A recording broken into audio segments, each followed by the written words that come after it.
Hey, you busy? Mm-mm. Okay, let me run something past you real quick. Why do we worry? You ever really thought about digging down to the root of why? And the fact that worry starts so early in our lives, no one taught us how to do it. We're afraid of the dark. There's a boogeyman under our beds.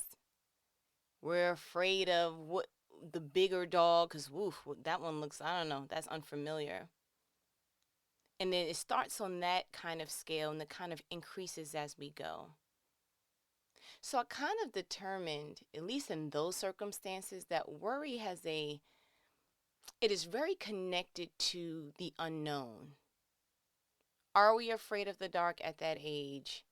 Because we cannot fathom what's going on in places we cannot see, right? And then as we get older, that just kind of emerges to a bigger scale. So it's almost like it's pretty appropriate to deem worry as just living in the land of what if. What if I don't get that job? What if I can't pay that bill? What if the car breaks down? What if such and such stops loving me? What if such and such dies? What if the pet, we can sing the never ending song of what if, and we will always be able to find a lyric. And so it's almost like we should be living in the nature of, or this having the posture of whatever occurs in our lives, it's already been factored in. It may be a surprise to you, your best friend, your auntie, your uncle, people at your job. Oh my goodness, who would have known? But they were so healthy and you never smoked. And I don't understand. She never showed any signs. I didn't see that coming. But you know who did? You know who did? God. And that should be the source of our peace. That it may not be something that we factored in. We don't even know what's going to happen 2.5 hours from this very moment, let alone what's going to happen in a future time, later days, months, years, what have you. So wouldn't it be wise to just rest and recline in the fact that I don't know, but I'm attached to the person who does? And God is so awesome that he's a God of mystery, meaning we don't understand the ways. We don't understand why he takes us certain routes, why he allows certain things to happen. But it should be a recline in the fact that as long as I'm close to you, you're going to give me the real tea. You're going to keep me prepared, however that is, whether it's through circumstances, whether it's through hardships, whatever it is, you will keep me prepared. For crying out loud, before Jesus left, he said, listen, I'm leaving. It's better for me to go ahead and go. All right. Y'all don't have to come with me. Y'all can go anywhere, but I can't stay here. Okay. I need to go ahead and go so I can prepare a place for you. And in my father's house, there's many mansions, and if it wasn't, I wouldn't have said so. I mean, God low key has been telling us, hey, I'm going to give you the preview to this dope movie I'm about to do in your life.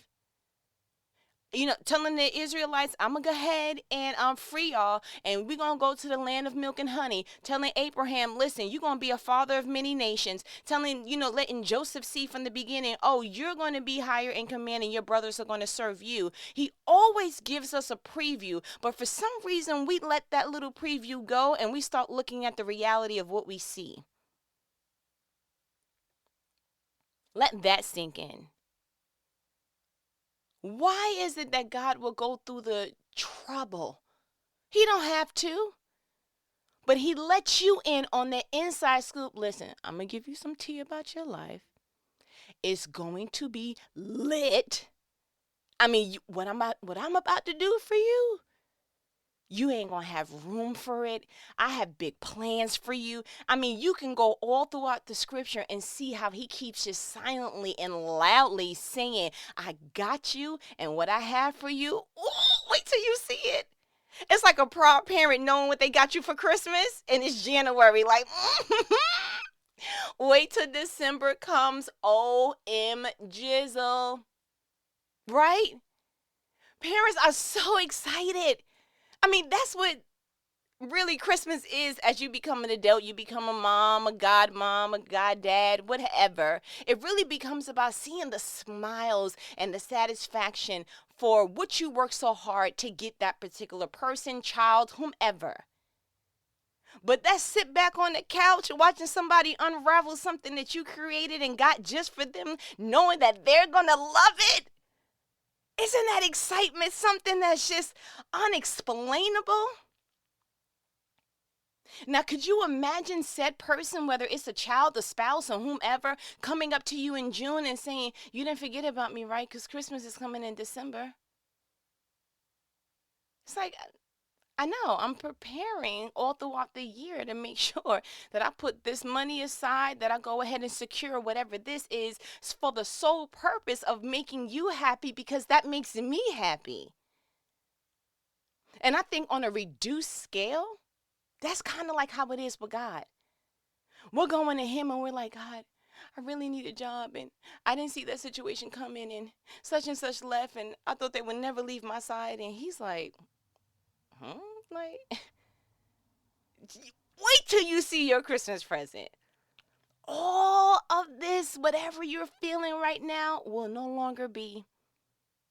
I mean, just think about it. If you really, really think about it, right now, this moment, you have outlived a previous worry. Something that made you cry, something that had you uneasy, something in your past that you just felt like, "I don't know what I'm going to do." Guess what? It worked out, didn't it?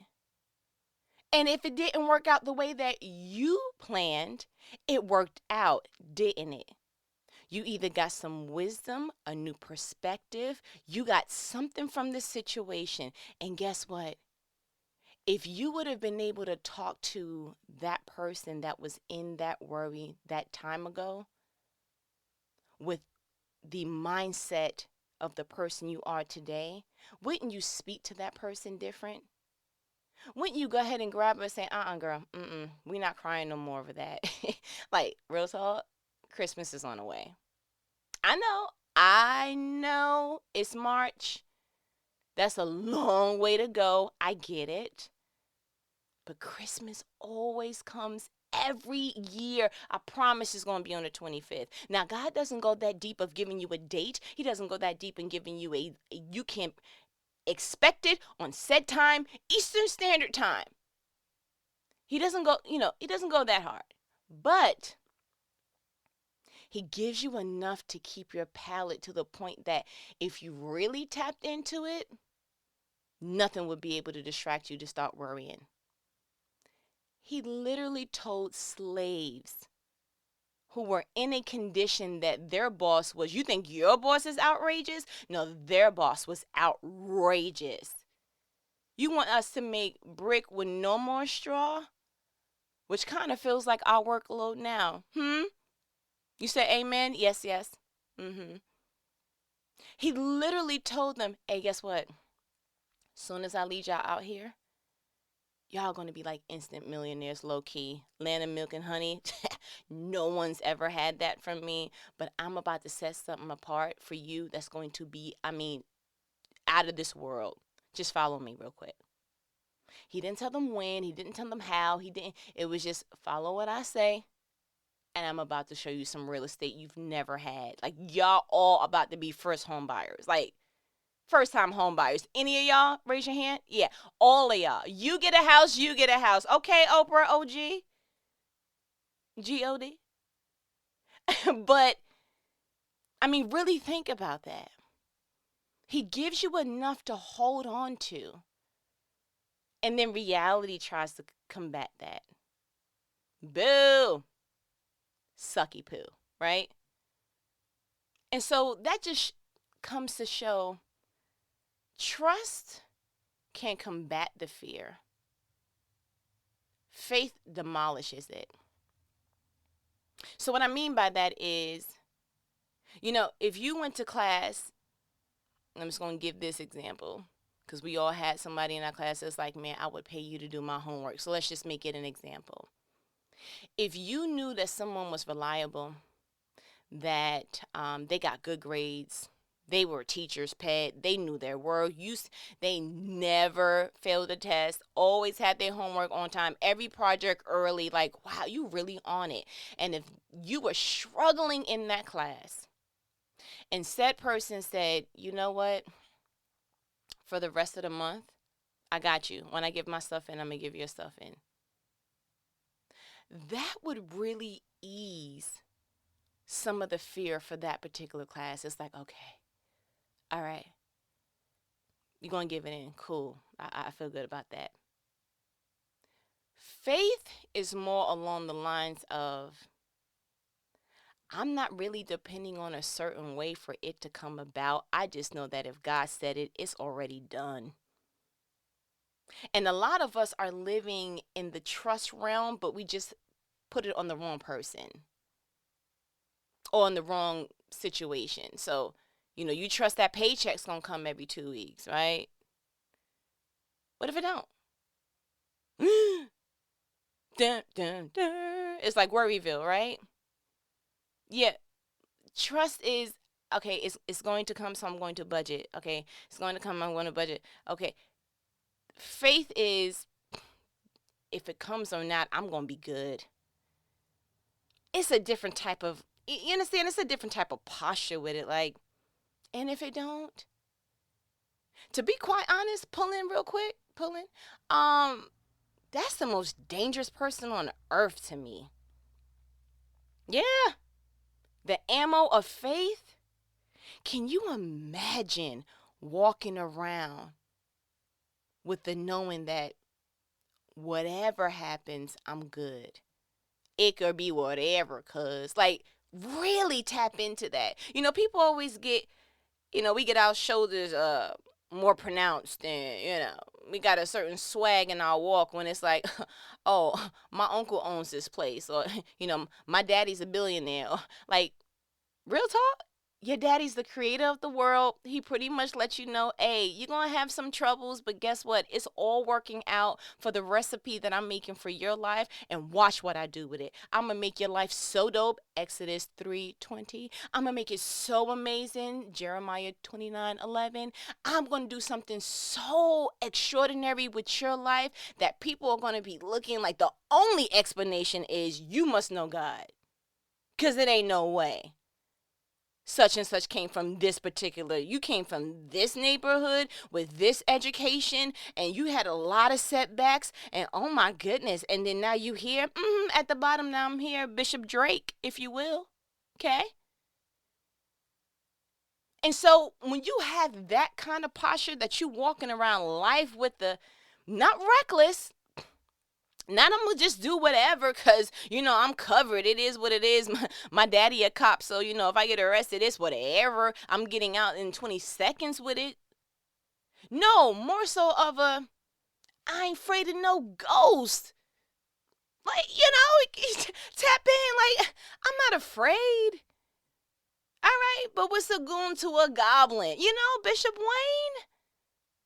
Because that's what I, tap into from time to time. The gangster side of life. I'm from New York. You already know. Stop. Okay. But seriously, it's to a point that, like, why you walking with that kind of posture? Sit up some. Put your shoulders back. Put your head up. Like, what you doing? You just got the ultimate promise for your life.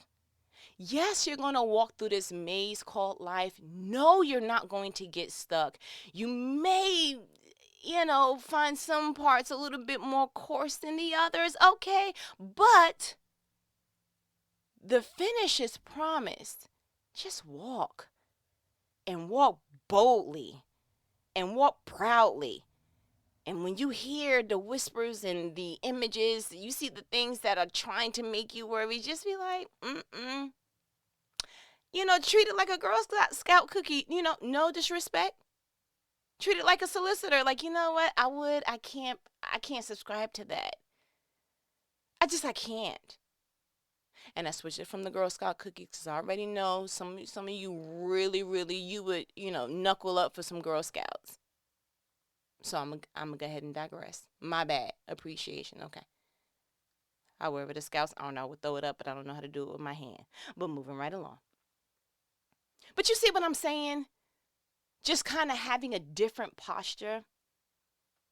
And I think that sometimes we are trying to fight the very thing that we have concluded in our minds. So I was thinking about when Jesus was at the bottom of the boat. And it's storming, it's rocking, I could just imagine like it just being real. Like going through a car wash with your windows down, like this is scary. Okay, okay. And then you glance over at Jesus and you like, sir, how are you getting your premium sleep? Like this is a memory foam situation, sir.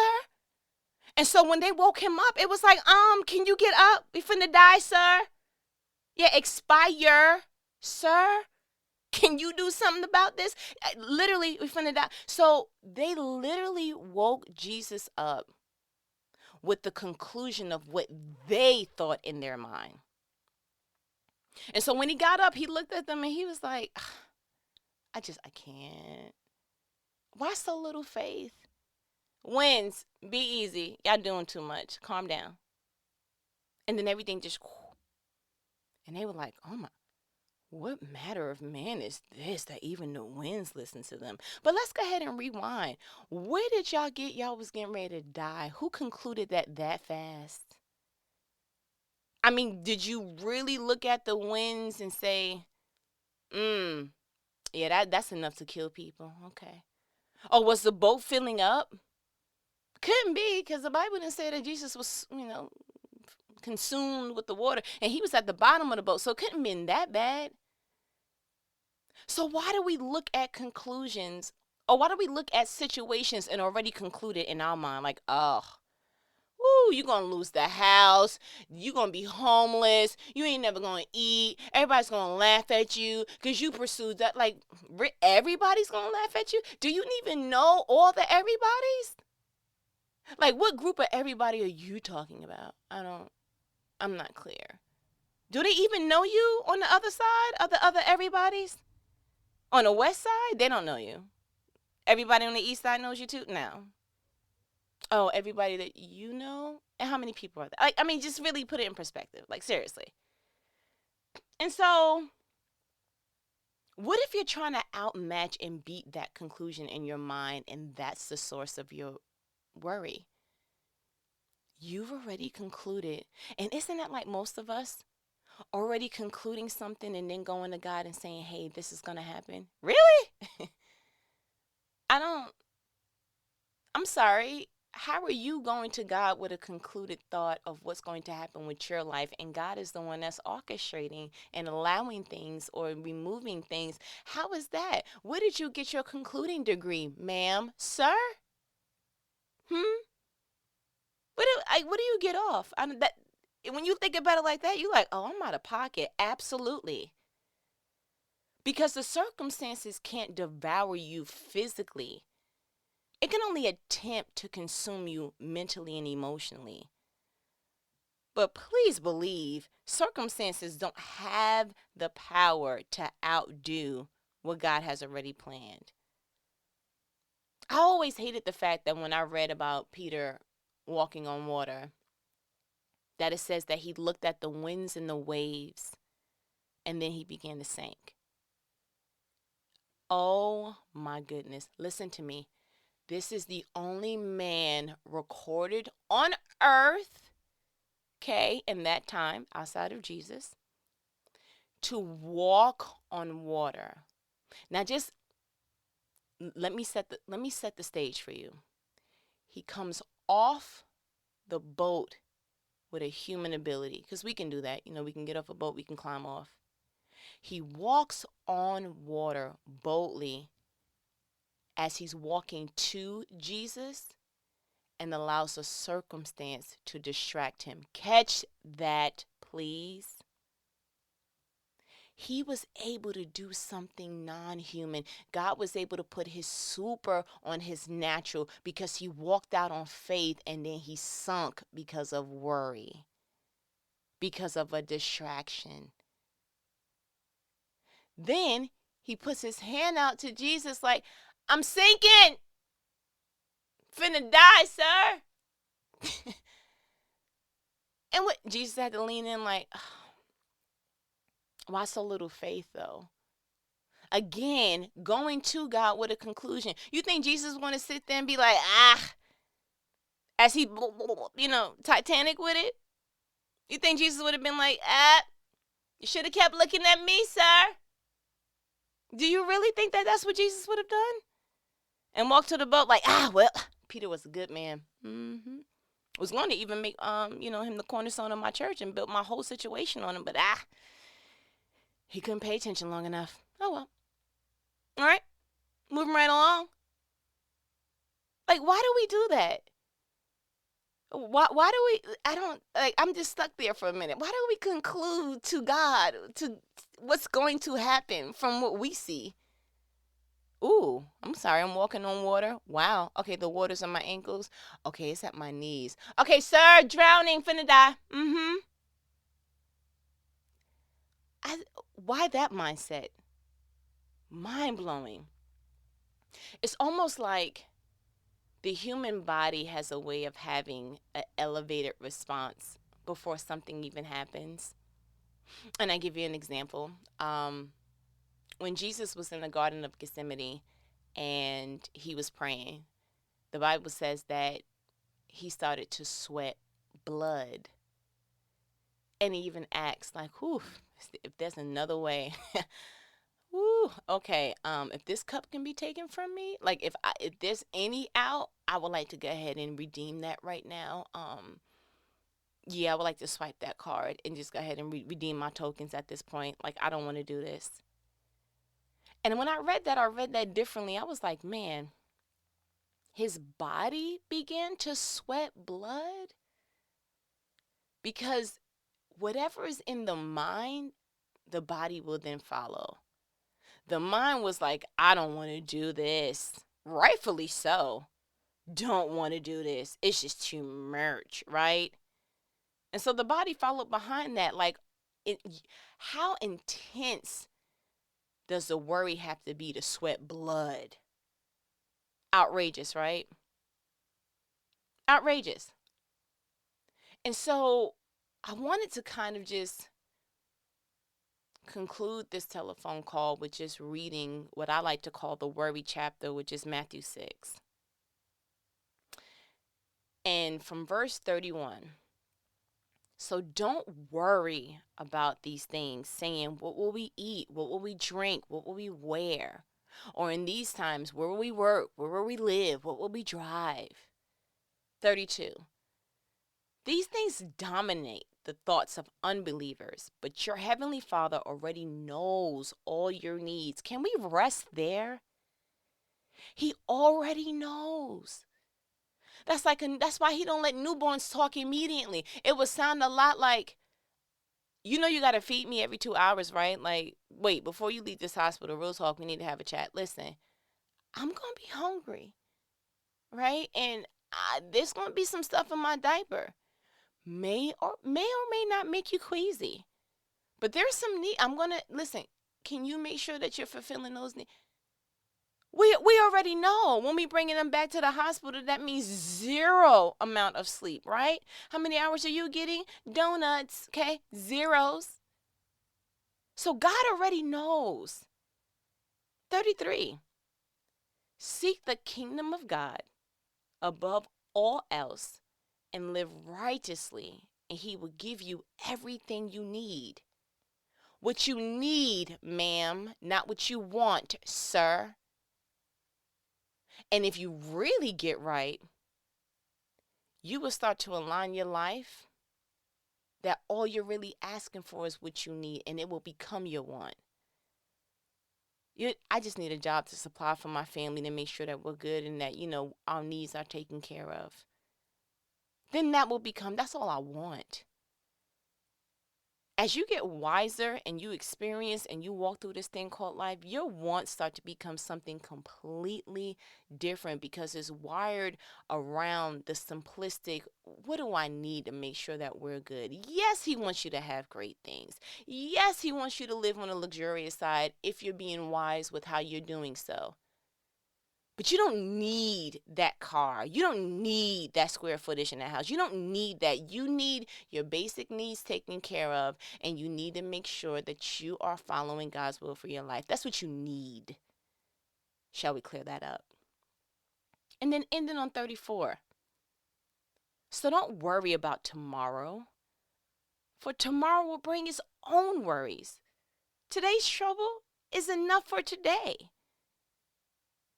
Look how the Bible just dropped the mic on that. Mic drop, like, I'm going to end it on this. And this is the, NLT, New Living Translation. I'm going to read it again.